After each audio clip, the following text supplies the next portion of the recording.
todos, mi nombre es el doctor Marino Estrella y hoy vamos a hablar sobre la sangre, específicamente sobre los eritrocitos, anemia y policitemia. Entonces, ¿qué son los eritrocitos o los glóbulos rojos? Los eritrocitos o glóbulos rojos son células sanguíneas en forma de discos bicóncavos encargados de transportar la hemoglobina. Los valores normales de los eritrocitos o glóbulos rojos tenemos que son 5.2 millones, más o menos 300.000 en el hombre, y 4.7 millones, más o menos 300.000 en la mujer. Entonces tenemos que los glóbulos rojos transportan la hemoglobina. ¿Y qué es la hemoglobina? La hemoglobina es el transportador del oxígeno a los tejidos. Sus valores normales son de 16 más o menos 2 gramos sobre decilitro en el hombre y 14 más o menos 2 gramos sobre decilitro en la mujer. Entonces, ¿qué es la anemia? La anemia no es más que una enfermedad caracterizada por la disminución de los eritrocitos y la policitemia es una enfermedad caracterizada por el aumento de los eritrocitos. Entonces, tenemos que las células sanguíneas se producen a partir de la médula ósea en los adultos, mientras que se producen a partir del hígado en la vida intrafetal. Entonces, en la vida intrauterina, disculpe, en la vida fetal. Entonces, tenemos que la médula ósea, las células hematopoyéticas pluripotenciales, esta a través de lo que son los inductores del crecimiento, forman lo que son las células precursoras comprometidas. Las células precursoras comprometidas, a través de los inductores diferenciales, producen las células sanguíneas adultas y entonces esto produce obviamente lo que es el eritrocito. O sea, los eritrocitos ya son las células sanguíneas adultas y los eritrocitos, sus funciones son la oxigenación de los tejidos a través del transporte de la hemoglobina. Cuando hay una disminución de la oxigenación de los tejidos, o sea que hay una hipoxia o una disminución en la cantidad de oxígeno en lo que es la circulación, que sería hipoxemia, cuando hay una disminución en la oxigenación de los tejidos, tenemos que esto estimula una hormona que se produce a nivel de los riñones y una menor cantidad a nivel del hígado, que es la eritropoyetina, que estimula la producción de nuevos glóbulos rojos. Cuando tenemos que hay una disminución desde la base donde inicia todo, o sea, a nivel de la médula ósea, una disminución de lo que son las células pluripotenciales a nivel de la médula ósea, esto sería una anemia aplásica. La anemia aplásica ocurre secundario a la exposición a radiación, la intoxicación a algunos químicos y como efecto adverso a algunos fármacos.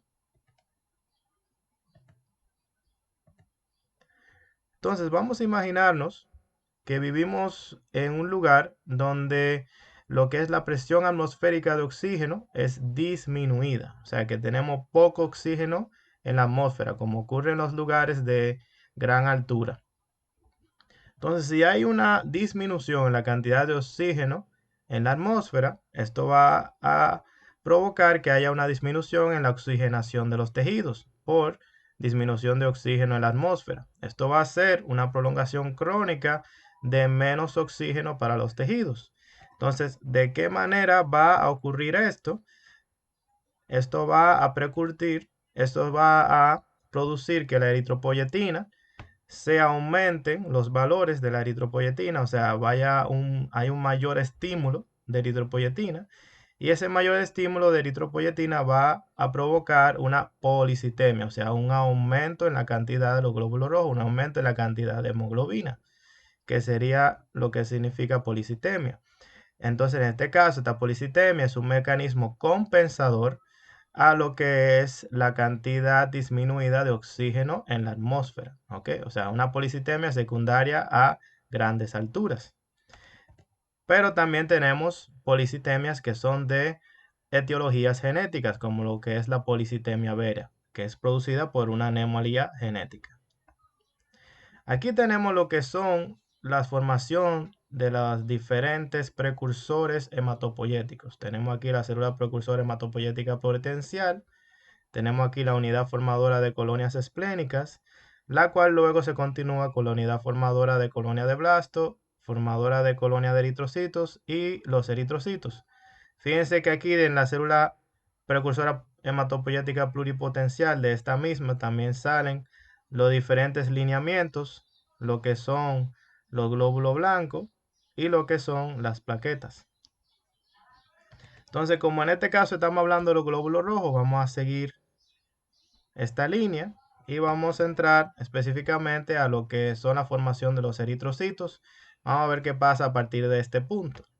A partir de este punto tenemos que la unidad formadora de eritrocitos forma los proeritoblastos, que luego forman los eritroblastos basófilos, luego los eritroblastos policromatófilos, los eritroblastos ortocromáticos, los reticulocitos y finalmente los eritrocitos.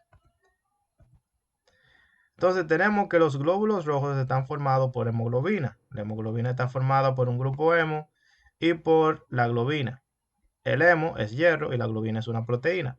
La hemoglobina entonces forma lo que es este compuesto que es lo que transporta el oxígeno. Entonces en este caso, como dije, tenemos el hemo, que sería el hierro, y la globina, que es la proteína. Entonces vamos a hablar específicamente ahora de lo que es el hierro, de lo que es el hemo.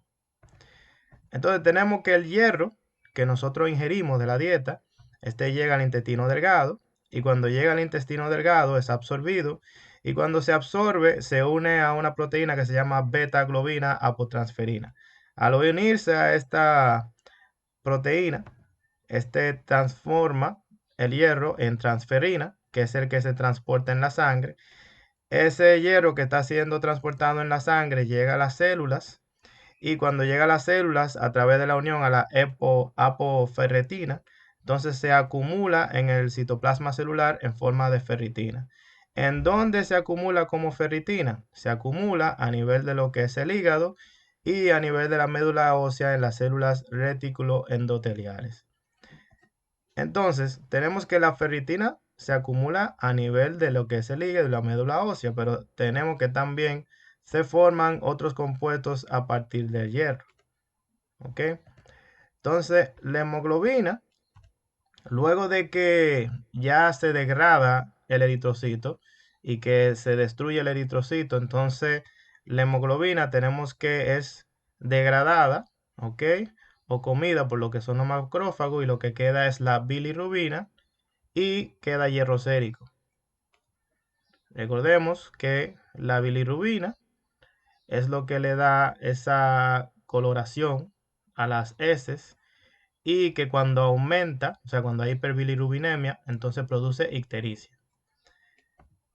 Ok, entonces tenemos que del hierro que ingerimos de la dieta, que es alrededor de 4 a 5 gramos, tenemos que 0.1% es de transferina, un 15 a 30% es en forma de ferritina y un 65% es en forma de hemoglobina.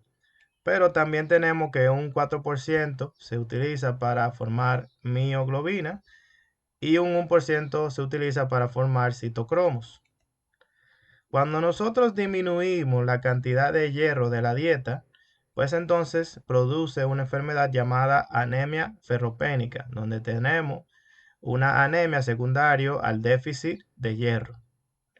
Por otro lado, cuando hay un aumento en lo que es la destrucción de los glóbulos rojos, o sea, un aumento de hemólisis, que esto, la hemólisis, los macrófagos que digieren los glóbulos rojos, mayormente esto ocurre a nivel del vaso y del hígado. Tenemos que cuando hay un aumento de hemólisis, pues entonces hay un aumento de lo que es la bilirrubina, que eso causa la coloración amarillenta de las mucosas, que se llama ictericia, como mencioné anteriormente. Y tenemos que las enfermedades que aumentan la hemólisis son las anemias hemolíticas. Las anemias hemolíticas tienen como etiología la anemia falciforme, la esferocitosis, la hemólisis inmunitaria, la hemoglobinuria paroxística nocturna. Todo esto son causas de hemólisis. Entonces tenemos que a nivel del estómago se produce por las células parietales una sustancia que se llama el factor intrínseco. El factor intrínseco permite que se adhiera a la vitamina B12 y al ácido fólico y se pueda absorber a nivel del intestino delgado. O sea, el estómago a través de las células parietales produce el factor intrínseco, Las células parietales también debemos recordar que se encargan de producir lo que es el ácido clorhídrico, el ácido gástrico. O sea, las células parietales producen el factor intrínseco y también el ácido gástrico. El factor intrínseco se une a lo que es la vitamina B2 y el ácido fólico, y gracias a la adherencia al factor intrínseco pues se pueden absorber a nivel del intestino delgado lo que es la vitamina B2 y el ácido fólico.